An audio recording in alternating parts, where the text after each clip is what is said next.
Hello my dear students, welcome back to our application. તો students, આપણે first કેટેગરીના જેટલા પણ ક્વેશ્ચન હતા ને રાસના હિસાબોના એ કમ્પ્લીટ કર્યા. હવે સેકન્ડ કેટેગરી પર આવીએ, જેમાં તમને એવા દાખલા પૂછશે જેમાં તમારે કંઈક બાંધકામ કરવાનું. શું કરવાનું છે? બાંધકામ.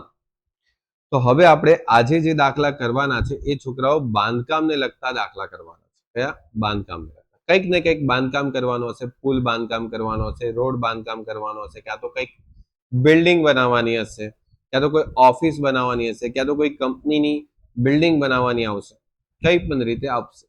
ઓકે, ચાલો. તો છોકરાઓ ટોપિક નંબર 8 છે, એટલે તમારા દાખલામાં તમારી બુક્સમાં 8મો દાખલો હશે. આદમ અને ઈવ એક મકાન બાંધવાના કરારમાં સંયુક્ત સાહસમાં જોડાયા. મકાન બાંધવાનો છે અને નામ છે આદમ અને ઈવ. ઓકે, કદાચ સાંભળેલું હશે નામ. તેઓ નફો નુકસાન 3:2 ના પ્રમાણમાં વહેંચતા ભાગીદારો છે, એટલે ભાગીદાર. સંયુક્ત સાહસના ધંધામાં 8 લાખ રૂપિયા ભરીને બેંકમાં ખાતું ખોલાવ્યું. પણ ધ્યાન રાખજો, દરેક વ્યક્તિ 8 લાખ રૂપિયા ભરે છે. એટલે આદમ અને એવ બંને 8 લાખ રૂપિયા બેંકમાં ભરે છે અને પછી એ લોકો ખાતું ખોલાવે છે. તો આપણે ભરી દઈએ. ચલો આપણે બેંકમાં ખાતું ખોલાવીએ. ચાલો જો છોકરાઓ, ભાગીદાર આદમ અને ઈવ જો પૈસા લાવે તો મૂડી ખાતામાં જમા બાજુ. પૈસા લાવ્યા, મૂડી ખાતામાં જમા બાજુ. 8 લાખ રૂપિયા આદમના ખાતામાં જમા, 8 લાખ રૂપિયા ઈવના ખાતામાં જમા. ઓકે, શું આવશે? તો આ પૈસા સંયુક્ત બેંક ખાતે જશે. એટલે 8 લાખ રૂપિયા સંયુક્ત બેંક ખાતામાં ઉધાર બાજુ, 8 લાખ રૂપિયા બીજા ઉધાર.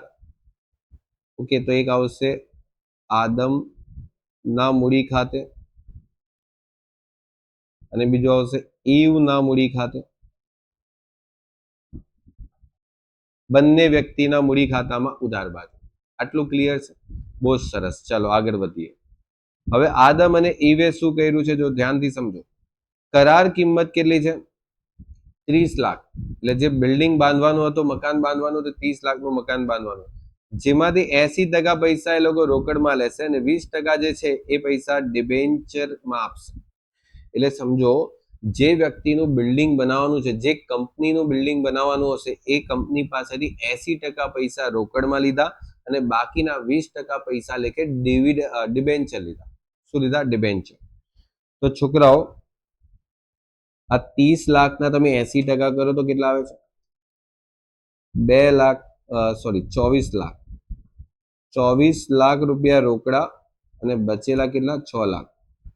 તો બાકીના 6 લાખ તમારા શું થઈ ગયા? સોચો, વિચારો. ડિબેન્ચર થઈ ગયા. ડિબેન્ચર થઈ ગયા. ઓકે, ચલો આગળ વધીએ. તો આ જે પૈસા છે એ તમને પછીથી મળશે. પહેલા મકાન તો બનાવો. મકાન બનવા પહેલા પૈસા લેવાય? નહીં લેવાય ને. મકાન બનવાનું બાકી હોય, પૈસા કેવી રીતે લઈ લેશે? હવે છોકરાઓ વાંચો. સંયુક્ત બેંક ખાતામાંથી નીચે મુજબના ખર્ચા કરે. આ જેટલા પણ ખર્ચા કરે છે, બેંક ખાતામાંથી પૈસા જશે. અને છોકરાઓ, ડિઝાઇન, માલ સામાન ખર્ચ અને મજૂરી, જે બાંધવા માટે, મકાન બાંધવા માટે ખર્ચો તો થશે ને, એની વાત છે. તો આ બધો ખર્ચો રાસના ખાતામાં ઉધાર બાજુ. કેટલા રૂપિયા છે? 1 લાખ ડિઝાઇન માટે, માલ સામાન માટે 10 લાખ અને 4 લાખ રૂપિયા મજૂરી માટે. તો છોકરાઓ અહીંયા લખશું, સંયુક્ત બેંક ખાતે બોલો ડિઝાઇન 1 લાખ, 10 લાખનું માલ સામાન ને મજૂરી કેટલાની છે? 4 લાખ. બધું ટોટલ થઈને ટોટલ ખર્ચો કેટલો કરે છે? 15 લાખ.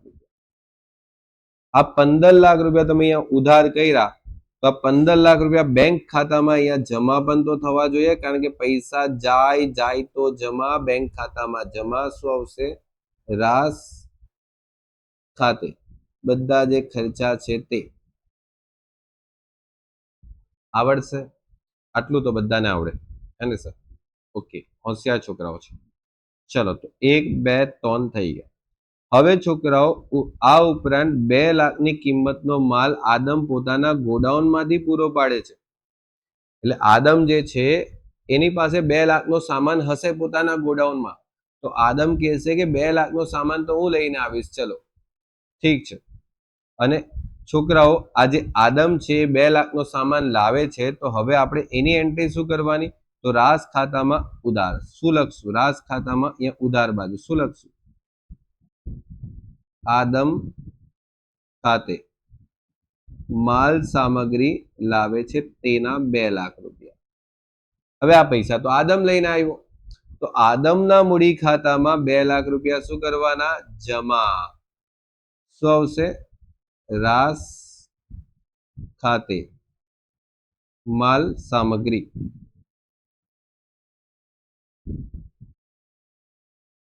આવડશે ને આટલું તો? ચલો બહુ સરસ. હવે શું લખે છે છોકરાઓ? ઈવ છે ને એ સુપરવાઇઝર તરીકે સેવા આપે છે. ઓકે, તો આ સુપરવાઇઝર તો જોઈશે ને, બાંધકામ બરાબર થાય છે કે નથી થતું, કોણ ચેક કરશે? તો કરાર કિંમતના 2% લેખે એને પૈસા આપવાના છે મહેનતાણાના. ઓકે, ઈવ સુપરવાઇઝર તરીકે કામ કરે છે અને કરાર કિંમત તમારી પાસે કેટલી છે બેટા? કરાર કિંમત તમારી પાસે છે 30 લાખ. 30 લાખના 2% કરો, આવડે કેટલા આવશે? 30 લાખની કરાર કિંમતના 2%. 30 લાખની કરાર કિંમતના 2%. અચ્છા, 60,000 રૂપિયા એને મહેનતાણું આપવાનું થાય છે. આ કોને આપવાનું છે? ઈવને.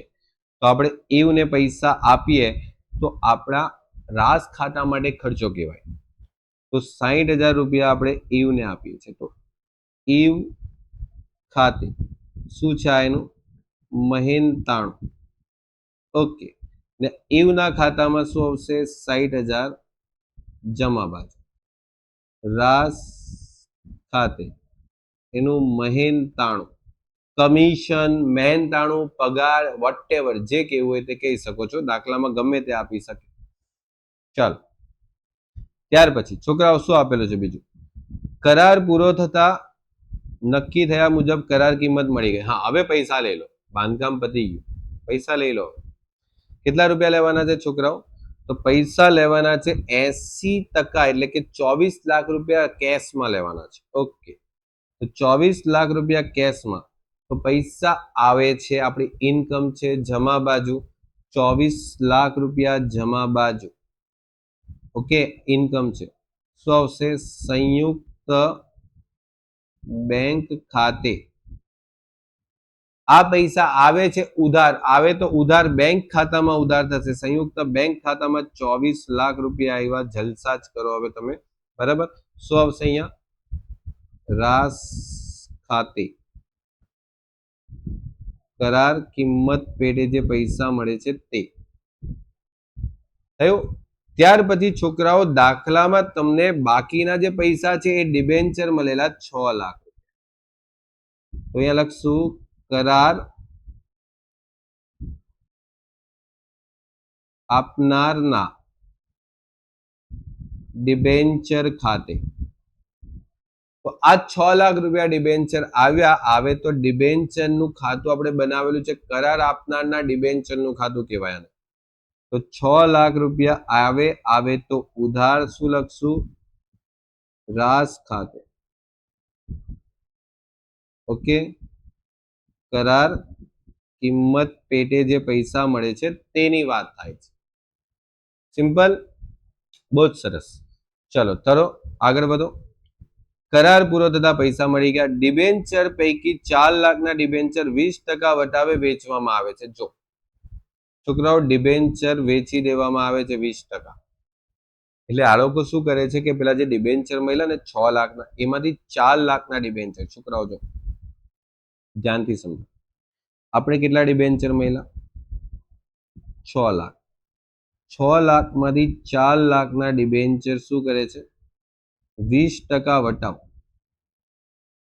20% વટાવ એટલે ઓછા પૈસા થાય, એટલે 80,000 રૂપિયા ઓછા. એટલે કેટલામાં વેચ્યા? 3,20,000. આટલામાં વેચાણ કરે છે. તો બાકી બચેલા ડિબેન્ચર કેટલા? 2 લાખ થયા. આ ડિબેન્ચર નું શું થયું? તો બાકી બચેલા ડિબેન્ચર નું લખ્યું છે, બાકીના ડિબેન્ચર આદમ અડધી કિંમતે લઈ જાય છે ભાઈ સાહેબ, અડધી કિંમત આદમ લઈ જશે, તો અડધી કિંમત એટલે આના અડધા કરી દો, અડધા અડધા અડધા 1 લાખ, એટલે 1 લાખ માઇનસ થાય તો 1 લાખ બચે, આ કોણ લઈ જાય છે? આદમ લઈ લેશે. ઓકે, કમ્પ્લીટ આટલું.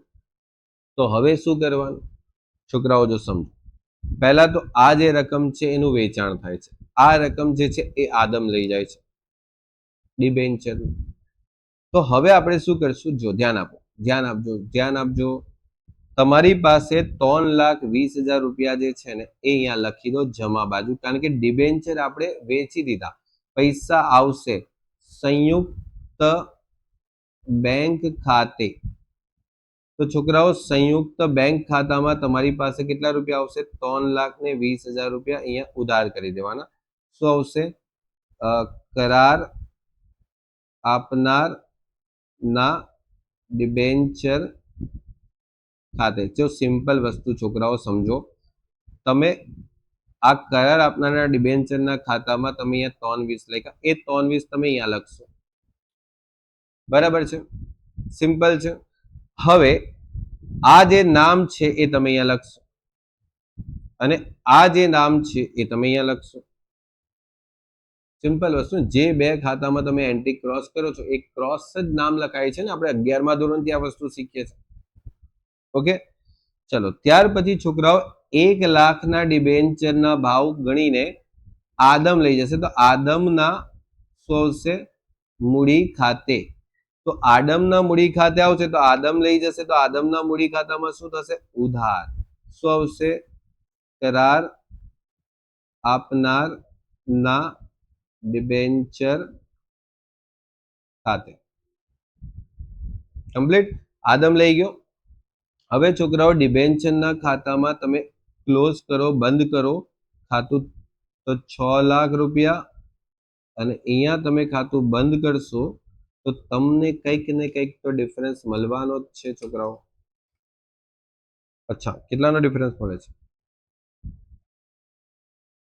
એક સેકન્ડ છોકરાઓ.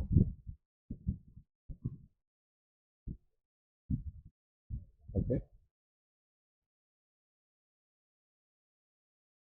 ઓકે, તો ડિફરન્સ કેટલાનો મળે છે? 1,80,000 નો છોકરાઓ તફાવત અહીંયા આવશે તમારો. અને આ તફાવત ક્યાં જશે મને કોઈ કહેશે? આ તફાવત શું છે છોકરાઓ? કોમન સેન્સ લગાવો, થોડુંક વિચારો, થોડુંક. 6 લાખના ડિબેન્ચર મહિલા 3,20,000 માં વેચી દીધા, 1 લાખના ડિબેન્ચર આદમ લઈ ગયો. હવે જે ડિફરન્સ બચ્યો ને એ તમારું નુકસાન છે, તમારું નુકસાન છે. કારણ કે જો આદમ પણ અડધી કિંમતે ડિબેન્ચર લઈ જાય છે, અને સંયુક્ત બેંક ખાતા એટલે કે જે આપણે ડિબેન્ચર વેચ્યા એ પણ 20% ડિસ્કાઉન્ટ પર વેચે છે. એટલે ઇન શોર્ટ તમારી પાસે છોકરાઓ અહીંયા જે રકમ આવશે ને 1,80,000, એ 1,80,000 કયા ખાતામાં જશે? તો એ 1,80,000 રાસ ખાતામાં જશે. એટલે 1,80,000 તમારે અહીંયા રાસ ખાતામાં લખવાના. 1,80,000 શું નામ લખશું? કરાર આપનારના ડિબેન્ચર ખાતે.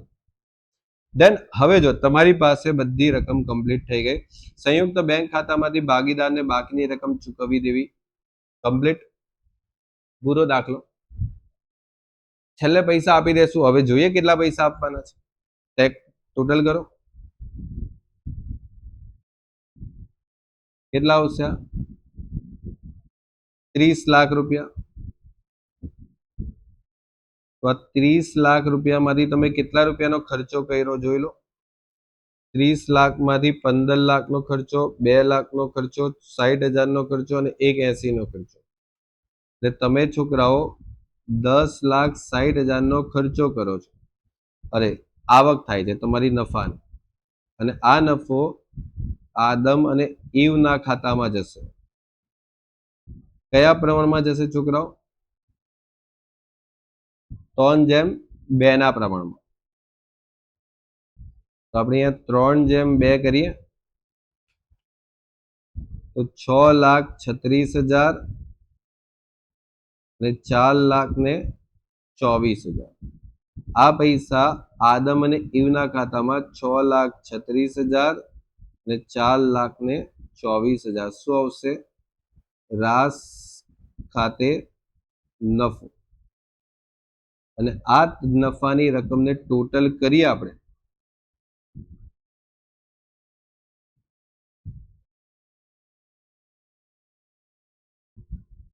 તો 8 લાખ પ્લસ 2 લાખ પ્લસ 6,36,000 કેટલા આવશે?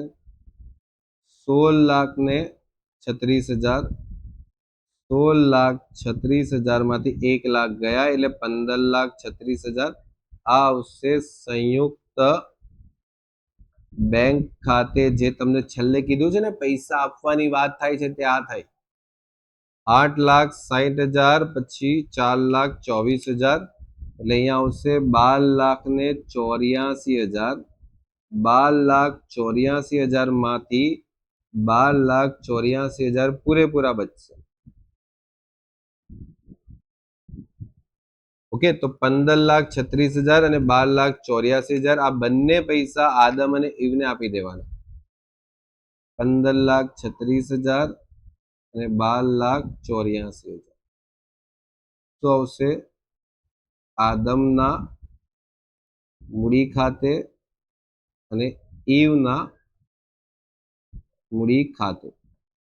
ટોટલ કરીએ તો તમારું ટોટલ આવશે 43,20,000 અને અહીંયા તમારી પાસે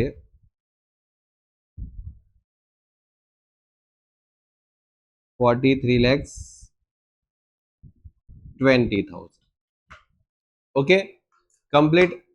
તો આ રીતે તમારે આદમ અને ઈવ જે લોકો બિઝનેસ કર્યો એ બિઝનેસ જ્યારે સ્ટાર્ટ કર્યો ત્યારે 8 લાખ રૂપિયા ઇન્વેસ્ટ કર્યા પોતાના ધંધામાં. પછી ધંધો કર્યો, બિઝનેસ કર્યો, પ્રોફિટ કમાયા અને છેલ્લે પોતાના ધંધામાંથી આટલા રૂપિયા લઈ ગયા.